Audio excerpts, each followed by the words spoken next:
Last question. Sa narrative by anti-Sara Duterte groups. Ma'am, si Speaker Romuald, former Speaker Romualdez, appeared before the ICI today at sabi po niya na he's happy to be invited daw at willing naman daw po siya mag-share ng kanyang mga nalaman tungkol sa budget process at information on insertions. Your thoughts on this po? Wala na, hindi ko na siya iniisip, ma'am.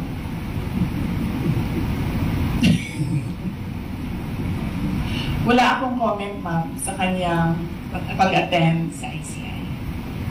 Sa ICI.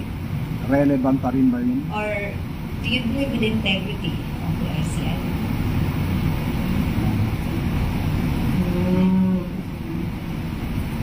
Sinabi ko na yan, diba, na ang ginawa lang kasi ng Pangulo noong tinamaan siya ng sarili niyang speech na mahiya naman kayo at nagalit yung mga tao, ang ginawa lang niya ay magpalit ng House Speaker at ng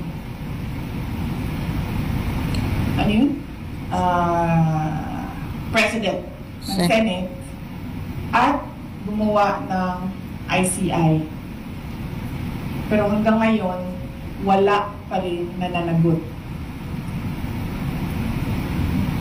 So, para bang ako dapat ang imbestigahan, ako din ang gumawa kung sino ang mag-iimbestiga sa akin.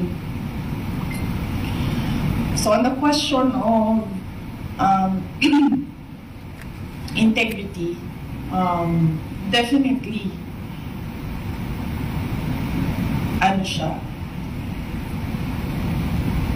hindi siya reliable dahil ang Pangulo din ang gumawa. And again, going back to Mr. Billionario, bakit Billionario yung pangalan ng meron mo na yung mga billion dyan sa kumpanya ninyo. Ayan.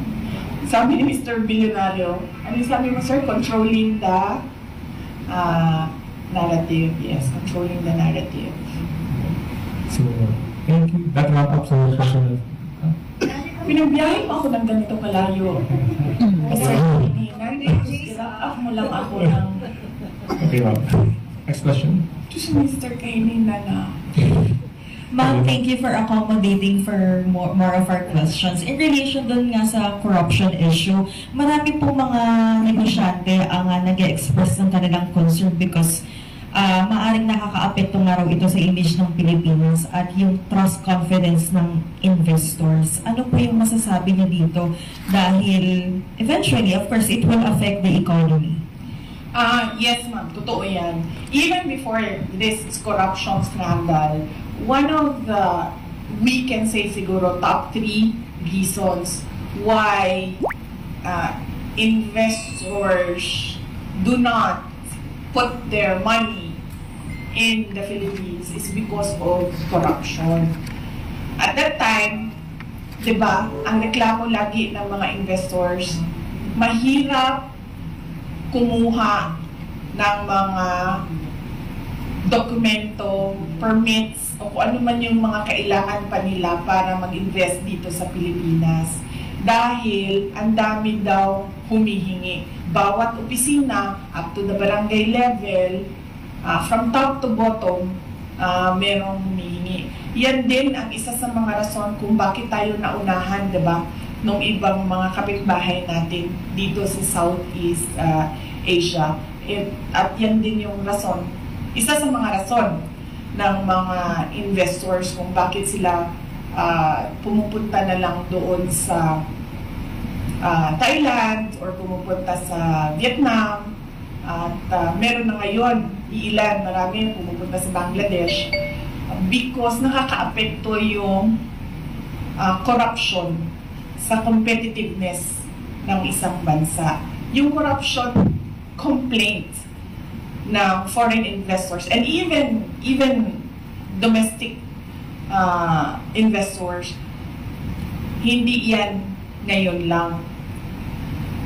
Malamang kung noon ang nangyari, malamang kung noon napapaisip pa ang investors na o sige, tingnan natin ang Pilipinas. Ngayon, after the corruption scandal of the administration, hindi na sila at all naglalagay o nag-shortlist ng Pilipinas. Siguro automatic na yun na let's not think about or include the Philippines. Kung dati pinag-iisipan pa tayo ng mga investors, ngayon hindi na. Pero yung corruption na yan, nandyan na yan. Complaint na yan ng mga investors dati pa. At bakit ko alam? Dahil naging mayor din ako. Nung mayor ako ng Davao City, syempre, ang gusto namin na pumasok na pera sa Davao City ay yung galing sa labas, di ba?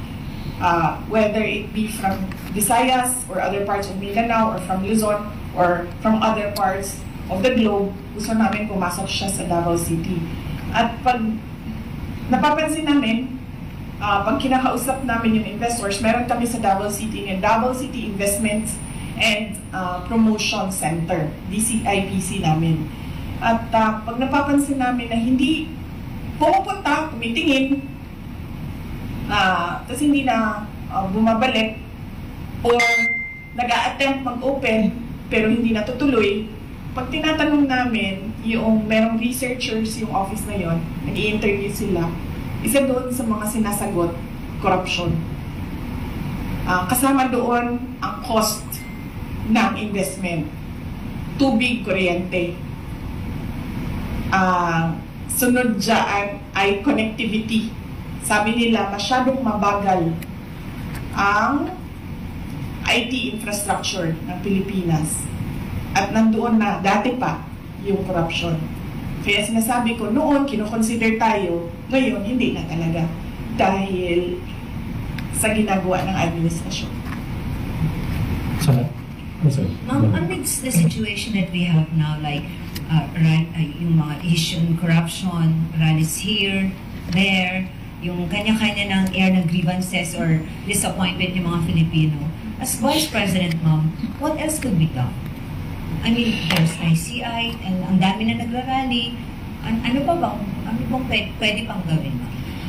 Alam mo, ma'am, as Vice President, akala ko Vice President. As Vice President, sa amin, ma'am, when we talk about it, because lahat naman tayo merong constitutionally protected freedom of speech and expression. And we talk about it because that is the essence of democracy. Walang good governance, walang demokrasya kung hindi nakakapagsalita ang mga tao kung ano yung katotohanan na nakikita ng sarili nilang mata. In the hope na yung gobyerno makikinig. Kasi ganun dapat yun, di ba? May feedback ka dapat sa mga ginagawa mo. Para, number one, nakukorek mo yung sarili mo. Number two, responsive yung ginagawa mo. Number three, relevant siya sa bayan kung ano yung ginagawa mo. Pero, wala naman, hindi nagkukulang yung mga tao sa pagsasabi kung ano yung mali. Nagkukulang yung administrasyon sa pagtugon doon sa mali. Mr. Billionario, sino may-ari ng Billionario? Hindi ko na lang. Hindi mo rin alam. Kasi natataka talaga ako. All the names, no? Business is the Billionario. business. Ano yun? Pampaswerte? Kasi may swerte sa pangalan. Pinungso yung pangalan ninyo. Okay. Any more Yes. questions? Ma'am, ikaw ma'am, wala kang tanong sa akin, ma'am. Ang layo ng biyahe namin lahat yun nilaba, tapos wala kang tanong sa akin. Ma'am, wait. Magtanong ka, ma'am. Miss Queen. Yes, ma'am. You mentioned earlier na narrative po ng mga anti-Sara Duterte, yung that you're pro-China. But what exactly, ma'am, is your stand on this continuing harassment by Chinese Coast Guard against our Philippine vessels within Philippine territory? Yes, ma'am. My stand is, meron tayong arbitral award. Nanalo na tayo doon. That is clear. Nakita yan ng buong mundo. And we need to assert that through diplomatic channels. Uupo. Because the harassment in the West Philippine Sea, it does not comprise the entire relationship natin sa China. Meron naman tayong problema sa iba't ibang bansa, mami, hindi lang sa China. Pero ang ginagawa natin ay dinadaan natin sa Department of Foreign Affairs. Umuupo yan sila doon, pinag-uusapan nila yan doon. So yan yung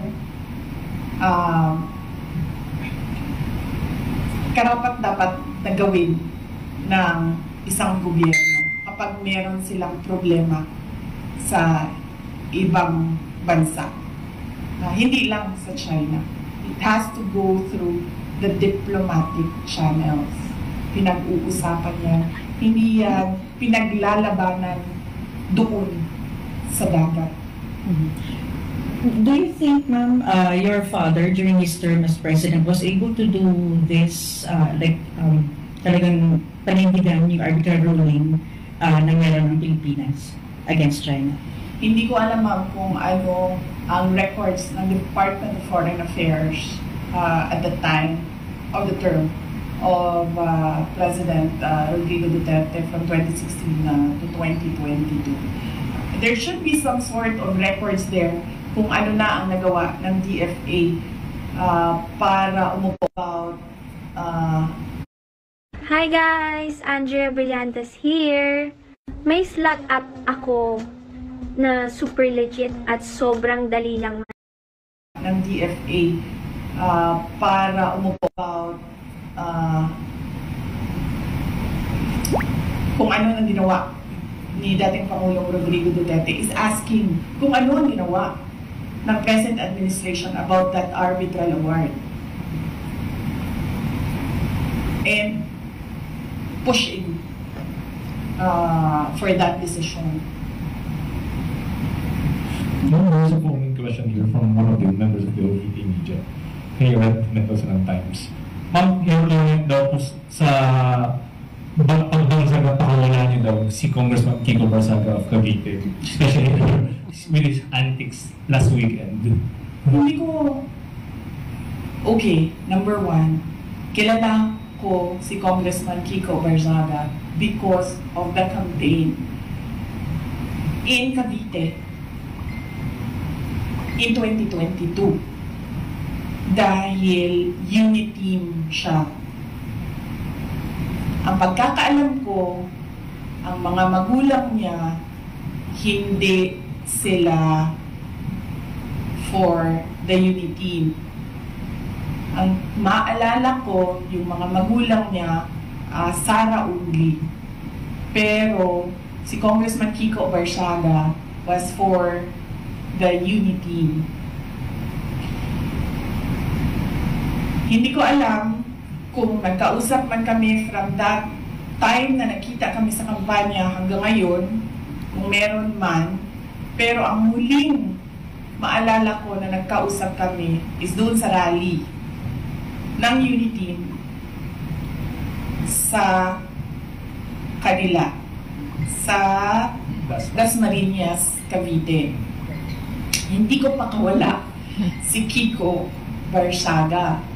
Sa tingin niyo ba, sa personality ni Congressman Kiko Barsaga, isa siyang tao na ma-handle na kahit sino man? Diba?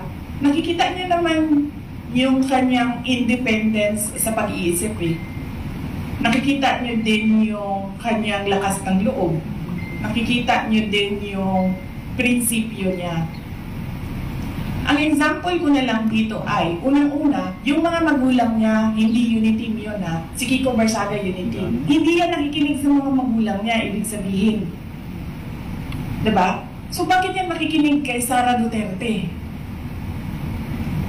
So no, I do not control Congressman Kiko Barsaga. He is his own person, he has his own principles, and he has his own free will. And there is nothing wrong at all with what he is doing because, as I said, tayong lahat, we are covered by the freedom of speech and expression. Unfortunately, meron tayong administrasyon na hindi nila matanggal. Niyo po, Philippine Star, ma'am. May hapon. May ikakalakas pa rin po kayong lindol sa Pilipinas kaysa doon sa lindol sa nangyaring skandalo ng corruption, ma'am? Huwag naman sana, sir. Huwag. Pinagdadasal natin sa Diyos na wala nang mangyayari na malalakas na lindol sa Pilipinas. And syempre, pinagdadasal natin sa Diyos na makinig ang administrasyon na gawan nila ng solusyon ang korupsyon sa Pilipinas. Arson. Ma'am, may mga Let's give chance to others. That's not all, right? Yes, ma'am. Yes, magandang hapon. Finally. Vice President. Ma'am, I would just want to ask, with the alleged destabilization and then yung rally natin, ma'am, left and right, Luzon, Visayas, Mindanao, ang mga lumabas, ma'am, mga young ones, makikita natin mga estudyante. Ma'am, sa tingin niyo, ma'am, with what is happening now, magpapatuloy pa to, ma'am? Alam mo, ma'am, yung destabilization, nanggagaling lang naman yan sa administrasyon eh. Wala namang destabilization na nangyayari eh. Nagsasalita lang yung mga tao. At nai-insecure lang o natatakot lang yung administration sa lakas ng boses ng mga tao. Pero sa totoo lang, ma'am, walang nagpaplano ng destabilisasyon. Normal ang pagpapahayag ng isang tao sa kanyang nararamdaman. Ang pansin ko yung destabilization na word, na salita, nagagaling siya lagi sa administrasyon. Kasi nai-insecure sila at natatakot sila. Kasi lumalakas yung boses ng mga tao. Ayaw na magsalita, ma'am, kasi baka matuto na naman sila sa akin, ma'am. Tapos pag natuto sila sa akin, di ba? Meron ba tayong ginagawang destabilisasyon? Meron bang mga tao na nagmi-meeting na nagsasabi na Makabayan, yes. Number 1. Yan talaga ang vision ng Makabayan. Pabagsakin ng gobyerno kasi gusto nilang mag-take over. So kung meron man grupo na nagmi-meeting para pabagsakin ang administrasyon ng gobyerno, Makabayan yun. Wala nang iba. Lahat ng iba dyan, wala nang meeting yan. Nagpapahayag yan sila ng nararamdaman nila ng galit sa pangyayari. Wala yan silang sinasabing iba na oust or ano bang tawag dyan, paggawa ng masama sa presidente o panggulo sa gobyerno. Wala. Nagsasalita lang yan lahat ng mga tao ng kanilang, nagsasabi lang sila sa galit nila. Tayo pala, kasama na ako doon, ma'am. Nagsasabi lang nga kami, tayo, sa galit natin. Last question. Okay, final on my end po. Vice President, ang init ngayon ng flood control din, kung halos Luzon, Visayas, and Mindanao din gusto nilang ipa-check, no? Sa tingin niyo, aside from the flood control, ano pa ang mga dapat sigurong tingnan o i-check aside from these flood controls? Thank you. Yung una lang sinabi ko, ma'am, no? Yung listahan na ginawa nila para sa Department of Education. Worthy yun, natingnan kung sino yung mga sinulat ni Martin Romualdez na mga congressman na makakatanggap sa School Building Program Fund. Pangalawa, flood control, yan, laging may corruption dyan. Farm to market roads, laging may corruption dyan.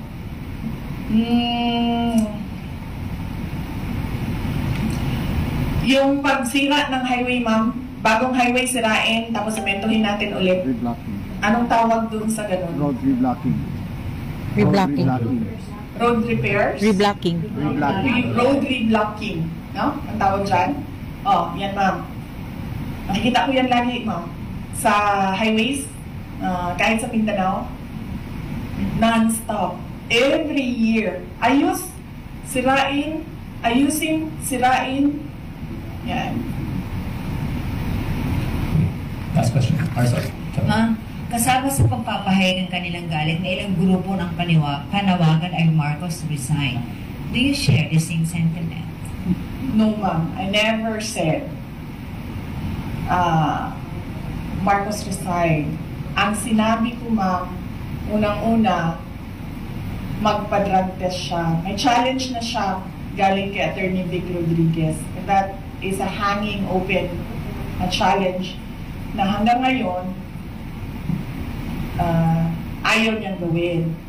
Na sinasabi ko, that is a betrayal of public trust because when you are president or vice president, you consecrate yourself to the service of the nation. Ibig sabihin nun, ibibigay mo na yung sarili mo sa bayan.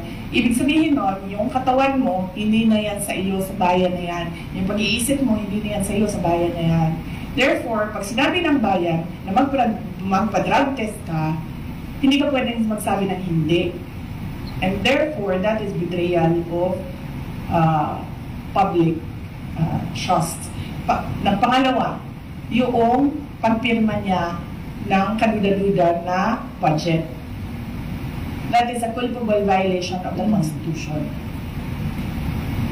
Yan ang sinasabi ko, nasagutin niya, na hindi niya sinasagot. Ang ginagawa nila, naghahanap sila ng mga tao na aatakihin nila para nakakalimutan yung tanong sa kapasidad ng Pangulo na maging leader. So hindi niyo rin supportado, ma'am, yung panawagan ng ilang grupo na Marcos Never resign? ask him to resign. That is a pointless call, ah. Hindi magre-resign yan. Nakita niyo ba yung tatay? Ilang taon yun? 20. Ilang years yung senior? 20 years? Oh. That is a pointless call, ah. Tingnan niyo yung DNA niya na ayaw yan umalis ng pwesto. So, Marcos resign is a pointless call. That is why I am asking him to do his job. Of which, of course, alam na nating lahat na hindi niya ginagawa. Okay, thank you so much, ma'am. Last. Wala na kasi tayong gagawin pagkatapos nito. Ano mo gagawin natin pagkatapos ito? Wala na, di ba? Ay, meron po pala. Ano oras natin? Oh, akala ko mag-misa na after. Di ba 5:30 yung misa? Okay. Sige. Regarding lang po sa proposed budget for 2026 ng OVP, with the project or program of OVP here in Zamboanga City, kung meron lang po, be effective if ever mabawasan o totally tanggalin po nila ang budget for OVP sa 2026. Yes, ma'am. Antayin ko na lang yung sagot mo. Sasagot ako, ma'am, pag nakita natin kung ano yung budget ng Office of the Vice President sa GAA, doon sa batas na. Kasi, ngayon maghihiring pa ang Senate sa GAB, sa General Appropriations Bill. So, tapos mag-bike up pa yan. Tapos, pipirmahan pa yan. So, hindi natin alam kung ano talaga yung totoong budget ng Office of the Vice President kung hindi natin nakikita yung GAA. Pero since expected po, parang na-expect nila na talagang babawasan nila yung budget for OVP po, ano yung mga nakikita niyong possibilities, if ever po? Merong posibilidad na wala talagang project at merong posibilidad na kung ano yung nandiyan ngayon, bawas na yan galing sa kung ano yung kalakihan ng beneficiaries from 2024. Lumiit na yung beneficiaries for 2025, pero the same pa rin yung projects. OVP Satellite Offices, Disaster Operations Center, libreng sakay, pagbabago a Million Learners and Trees Campaign, Magnegosyo Taday,